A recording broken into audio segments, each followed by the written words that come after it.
sakto ba ang paghuna-huna sa puno sa Espiritu Santo nga kadtong iyang nakita?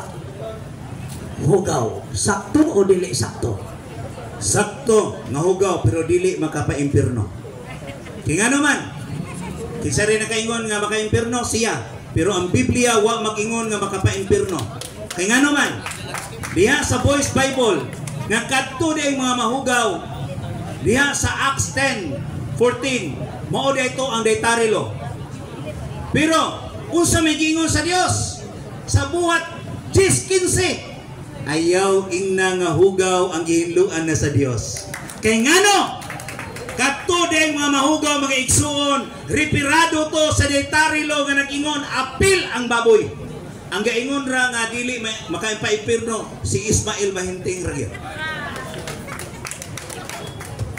Okay, imo mang giangkon nga si Pedro sakto ang iyang pag-ila nga hugaw to.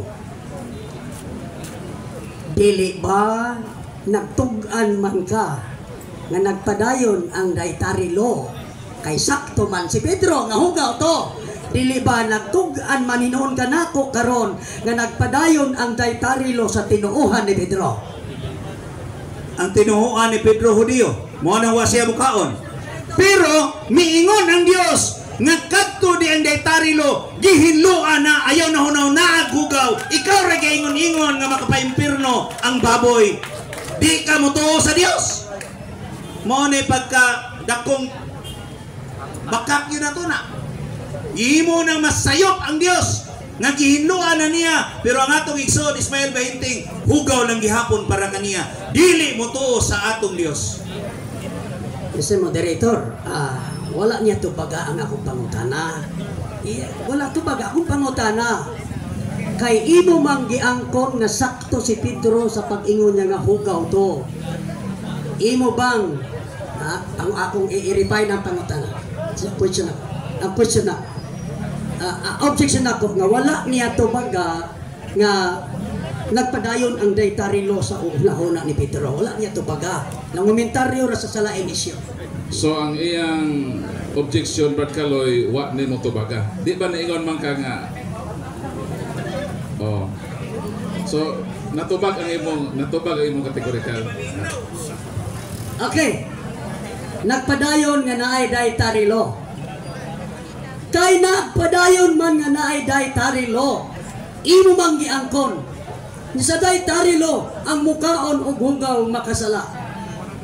Makasala ba nga mukaon kay nagpadayon man kaha ang balaod sa dietary law nga susunod sa balaod dili ang pagkaon og baboy ug ang dili pagtuman sa sugo nakasala kay nagpadayon man. Makasala ba nang nagpadayon man di ay o dili makasala? Nakasala pero way mabasa nga makapaimpirno. Kung sabi giingon din sa Roma Kapitulo 2 versikulo 12, ang sala di ay mga igsuon ngadto ra nga nagtuman kung dili butuman sila niini but nakasala sila sa balaod ni Moises. Pero kita apil ba rita to? Wa tama apil kay ngano man niingon din ni mga igsuon nga sa unang Korinto Kapitulo 8 versikulo 8 hinumdumi nga ang pagkaon dili makapandol ka na to ngadto sa Dios, dili makadaot ug dili pagkaon niini umaayo makaayo ang pagkaon niini mo nang dili di makapandol, no? Kunya ato ginumduman nga si Pedro lagi giingnan sa Dios nga ang tanang pagkaon ayaw na unaw naa nga ang pagkaon nga hugaw paghapon kun dili hinlo na. Imo mang giangkon nga sala unya dili na makaway labot, dili makapaduol, dili makapandol, imong gisumpay. Imong giangkon nga sala ang pagkaon. Imo nang giangkon ganiha. Kana bang sala makapahilayo sa atong langitong amahan o dili? Kanang sala makapahilayo pero dili makapaimpirno ang pagkaon o baboy. Balik ta sa tiba. Gawas ug mingon ka kanako nga kiding salaa makapaimpirno kung mukaon ka karning baboy. Apan wa may nagtugan dinhi nga makapaimpirno. Unya kining balaura, balaod ni Moises ra ni nga gihatag sa Dios alang sa mga Israelita, udili alang kanato, wa tay maapil, ikaw kay apil-apil man ka. Nga wa kay apil, mapaapil-apil di ka. Nga kining balaura, ngadto ra man ni Israelita. Mo na nga ang imong yung pagdigar ani nga katagid sa kong lisod nga pangutana ba nga ba't kaloy na mabasa din nga ang pagkaon o karning baboy maka-impirno. Wow mo siya gihatag na kuha na kapaabot rin ko. Last 5 minutes. Ingon man ka nga ang sala dili makapaimpirno. Okay. Revelation chapter 21 verse 27. Dili makasulod ang mga mahugaw dito sa langit. Kapalo ka na. Kanang mahugaw diha koinon sa Griego ang nahugawan. Karon ikaw giangko nimo nga nakasala manday ang pagkaon. Wa man ka manay pasaylo anang salaa. Kay dili man nimo ambot og angkon na nakasala. Unya di pud sa mga pasaylo. Karon kay naa man di kay sala kay di ra jud ka mga pasaylo.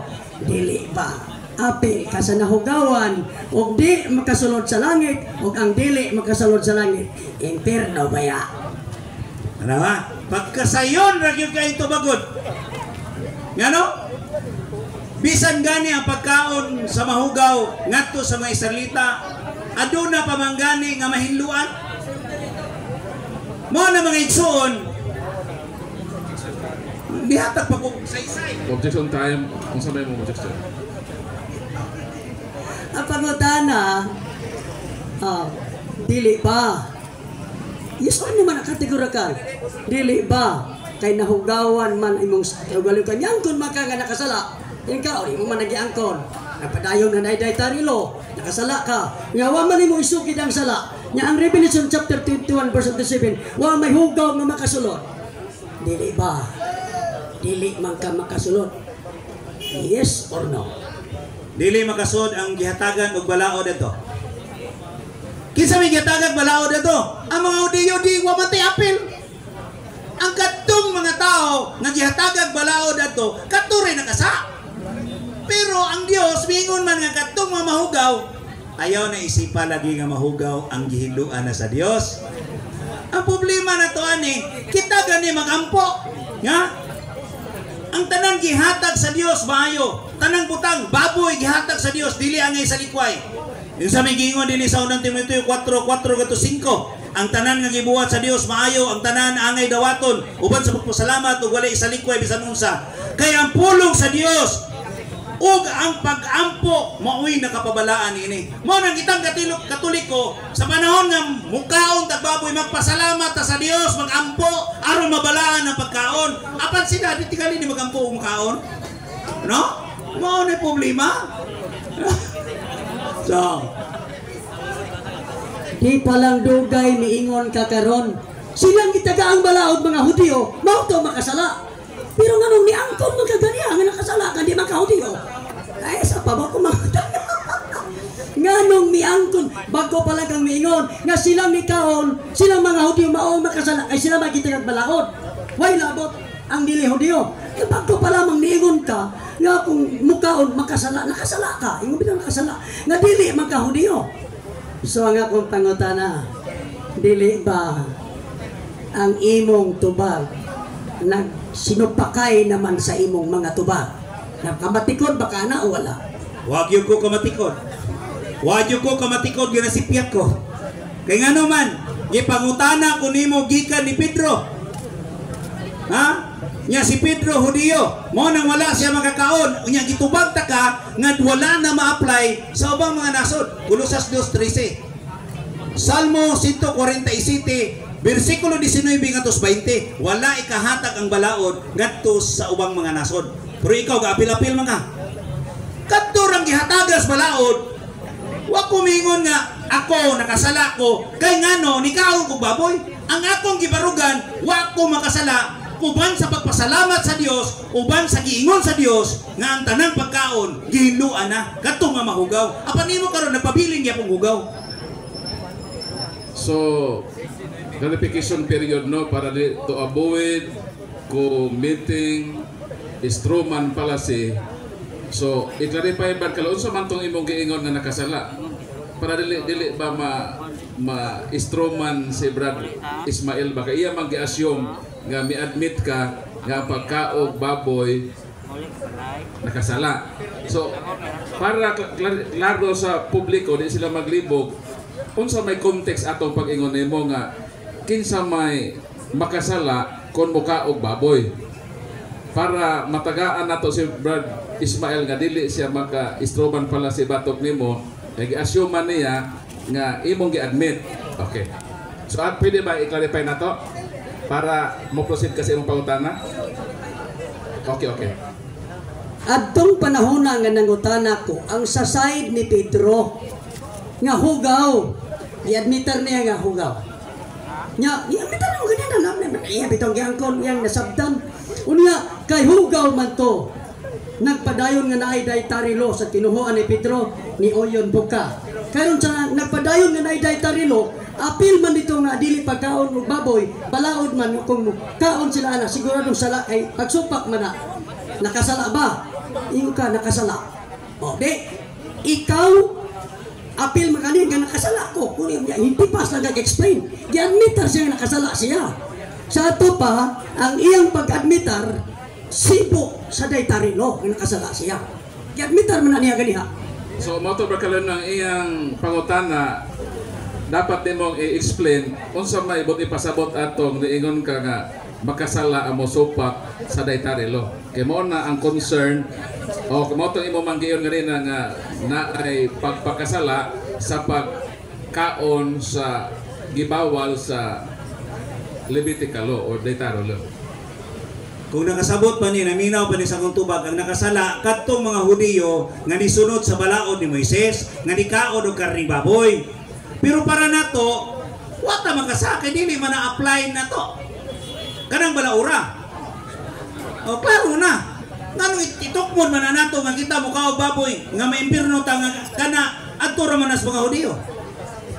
So remaining time 2 minutes, so naklarify na, nga kadto di ay nakasala mo da ito mga Hudiyo nga misupak sa balaod ni Moises nga under sila. So i-qualify na barkaloy nga wa tay labot isip mga Hudiyo kay wa man ta sa buwa. So klaro na. So proceed sa last 2 questions.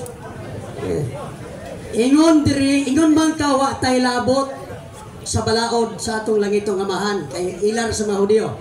Ania sa mayong balita Biblia, Salmo 105 versikulo 7. Siya nga atong Ginoo, mao ang atong Dios, ang iyang mga sugo alang sa tibuok kalibutan. Ano tana? Ang iyang mga sugo alang sa tibuok kalibutan. Apil ba ka ni ining alang sa tibuok kalibutan? Wa kay apil. Duhay tubag. Watay apel sa ceremonial law. Pero apel ta sa moral law. Dili kay ang tanang sugo gi-general nimo kay adunay para sa Hudiyo ug adunay para sa tibuok kalibutan. Iangin man kun nimo anang imong ceremonial law. Nga wa man pud kay apel. Apil lagi ka ba nga para ra ta sa Hudiyo? Ang ato moral law, apil ta na. Pero watay apil ni anang ceremonial law. Mani akong tubag. Okay. Ang buhat ka 10:15 matod pa sa Grego, akong basahon ha sa Grego, ingon din sa Grego, isuwat na ko. Premise, basahon na ko, dahil ipangutan na. Kai pon palin ektodero, pros oton hahoteos ikatarisin some koino, gi-English, and a voice came again for the second time to him. What God has cleansed, you not call common koino, common, morning koinos. Nasabtan ba nimo nga ang manulunda o ang tingog nga ang gihinluan ang koinos dili ang akatartos? Nasabtan ba nimo ni o wala? Ang gingon diha bisan gani sa common, diha sa Amplified Bible, diha sa Voice Bible, common and unclean. So common og ang akatartos. Koinos og akatartos. Mao na nga adunay or. Pero or gani niingon ang Dios kay iyang gihatag dinhi sa Voice Bible nga kadto di ang giingon nga mga mahugaw, reparado to sa mga baboy, sa mga bats, lizards, snakes, ug uban pa, frog. Pero ang iyang gituklod, sus ko Ginoo lagi iditso naman po dito sa 15 oy kay gihinluan na lagi sa Dios ang mga mahugaw. Ipakaon na. So salamat. So nahumano ang katapusang round sa close examination period. So muhatag lang ta og tag 3 ka minuto nga summary. Mo na ang negative side, then ang last speaker mo atong affirmative side, Brad Bahigting. Brad Kaloy, proceed sa imong 3 minutes summary period. So salamat yun mga igsoon. Wa gyud kapabarong ang atong igsoon Elder Bahigting ngang mukaon o karning baboy maimpirno. Wa gyud. Unya kini siya makapilapil. Ang gingon dinhi mga igsoon ha. May palaging baboy kinalangit pa. Mo na mga igsoon, ningon dinhi sa Biblia, may balita Biblia. Gingon dinhi nga sa buhat 10:16. Ningon dinhi kadto may gayuna nga nakitang pananawon, no? Kining pananawon nga naa dito ang tanang klaseng mahugaw, dietary law, ceremonial law. Ningon dinhi nga gipakita sa Dios kining mga pananawon. Mga pananawon mga igsoon. Unya kining pananawon katulo ni kabisis nga musaka, mubalik, musaka, mubalik. O mingon dinhi sa 20 sa 16. Atong basahon. Sugod tas 15. Ang tingog mingon kaniya pag-usap, ayaw isipa nga mahugaw ang bisan unsa nga gihinluan sa Dios. Nahitabo kini sa makatulo o kunya ang iyang nakita nga naay makita ang nakita ni Pedro nga tanan ang klaseng mga mahugaw nga kalanon, baboy, apil ang baboy. Unya ang iyang nakita gibalik ngadto sa langit, may pangbaboy kay na langit. Yang saon na lang dili mo ka og baboy. Siguro dito ra bas langit na ikaon mo nang pasaka gyud Ginoo ang una tong mga pananahon. Gisaka gyud dito apil baboy kay ngano adunay dakong kumbira dito sa langit. Mao na nga way apil katong di mangaon. Last 1 minute. Ano? Mao na mga igsoon, sad to say nga ang atong igsoon Elder Ismael Bahigting wala gayud makapabarog bisan usa ka bersikulos Biblia, bisan usa ka standard reference nga nag-ingon nga ang mukaon og karning baboy maimpirno. Wa gyud. Mao nang sad to say Elder Ismael, sorry nga wa gyud ka. Wa gyud siya gihatag ko nga lisod nga pangutana, puro ra gyud sugod sayo. Tubagon. Kay ngano man ang kamatuuran magpabiling kamatuuran hangtod sa kanturan. Maayong gabi o God bless us all.